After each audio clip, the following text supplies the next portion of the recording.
Context. Context. We don't mind their context because we know they're black.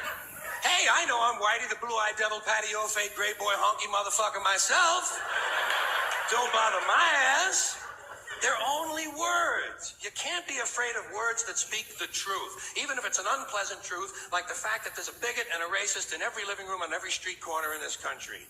I don't like words that hide the truth. I don't like words that conceal reality. I don't like euphemisms or euphemistic language. And American English is loaded with euphemisms because Americans have a lot of trouble dealing with reality. Americans have trouble facing the truth. So they invent the kind of a soft language to protect themselves from it. And it gets worse with every generation. For some reason, it just keeps getting worse. I'll give you an example of that. There's a condition in combat. Most people know about it. It's when a fighting person's nervous system has been stressed to its absolute peak and maximum, can't take any more input. The nervous system has either snapped or is about to snap. In the First World War, that condition was called shell shock. Simple, honest, direct language. 2 syllables. Shell shock. Almost sounds like the guns themselves. That was 70 years ago.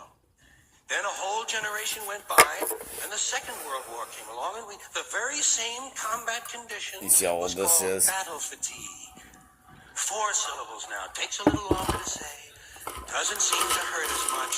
Fatigue is a nicer word than shock. Shell shock. Battle fatigue. Then we had the war in Korea, 1950. Madison Avenue was riding high by that time, and the very same combat condition was called operational exhaustion. Hey, we're up to 8 syllables now. And the humanity has been squeezed completely out of the phrase. It's totally sterile now. Operational exhaustion. Sounds like something that might happen to your car. Then, of course, came the war in Vietnam, which has only been over for about 16 or 17 years. And thanks to the lies and deceit surrounding that war, I guess it's no surprise that the very same condition was called post-traumatic stress disorder. Still 8 syllables, but we've added a hyphen. And the pain is completely buried under jargon. Post-traumatic stress disorder. I'll bet you if we'd have still been calling it shell shock, some of those Vietnam veterans might have gotten the attention they needed at the time. Damn right. You wait for it, people. It gets better. Please give me a thumbs up. I guess supposedly it helps it. But this gets better. Wait for it.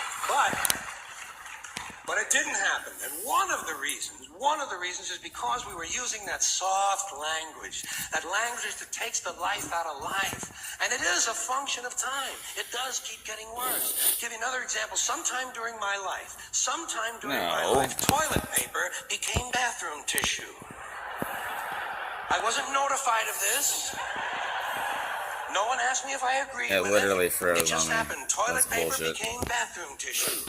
Sneakers became running shoes. False teeth became dental appliances. Medicine became medication. Information became directory assistance. The dump became the landfill. Car crashes became automobile accidents.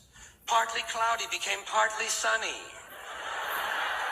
Motels became motor lodges. House trailers became mobile homes. Get ready for it. Used cars became previously owned transportation. Room service became guest room dining. And constipation became occasional irregularity. When I was a little kid, if I got sick, they wanted me to go to the hospital and see the doctor. Now they want me to go to a health maintenance organization or a wellness center to consult a healthcare delivery professional. Poor people used to live in slums. Now the economically disadvantaged occupy substandard housing in the inner cities. And they're broke. They're broke. They don't have a negative cash flow position. They're fucking broke. Because a lot of them were fired. You know, fired. Management wanted to curtail redundancies in the human resources area. So many people are no longer viable members of the workforce.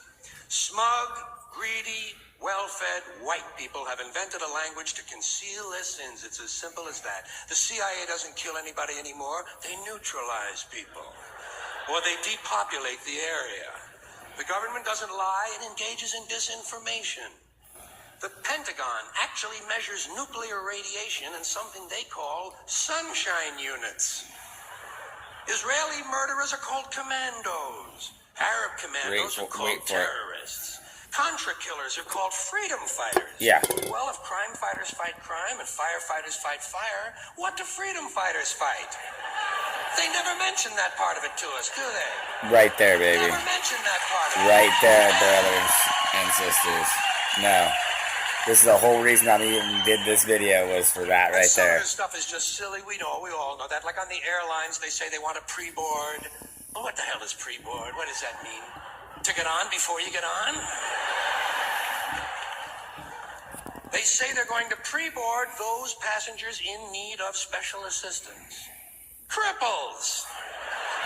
Simple, honest, direct language. There's no shame attached to the word cripple that I can find in any dictionary. No shame attached to it. In fact, it's a word used in Bible translations. Jesus healed the cripples. Doesn't take 7 words to describe that condition. But we don't have any cripples in this country anymore. We have the physically challenged. Is that a grotesque enough evasion for you? How about differently abled? I've heard them call that differently abled. Wait till my next video I'm going to drop. Handicapped anymore. I got We're two. not handicapped. We're handicapable. Sicker and sicker These they get, poor people brothers have and been sisters. bullshitted by the system into believing that if you change the name of the condition, somehow you'll change the condition. Doesn't happen. Doesn't happen. We have no more deaf people in this country, hearing impaired. No one's blind anymore, partially sighted or visually impaired. We have no more stupid people. Everybody has a learning disorder.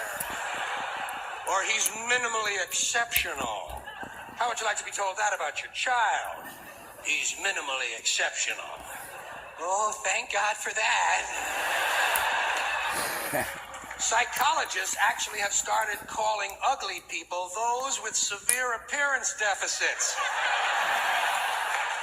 It's getting so bad that any day now I expect to hear a rape victim referred to as an unwilling sperm recipient. Oh, shit. This is a documentary on what it was like in the 90s. No matter how you care to define it, I do not identify with the local group. Planet, species, race, nation, state, religion, party, union, club, association, neighborhood improvement committee. I have no interest in any of it. I love and treasure individuals as I meet them. I loathe and despise the groups they identify with and belong to. This was a documentary of the 90s. I hope you enjoyed it. You are the resistance.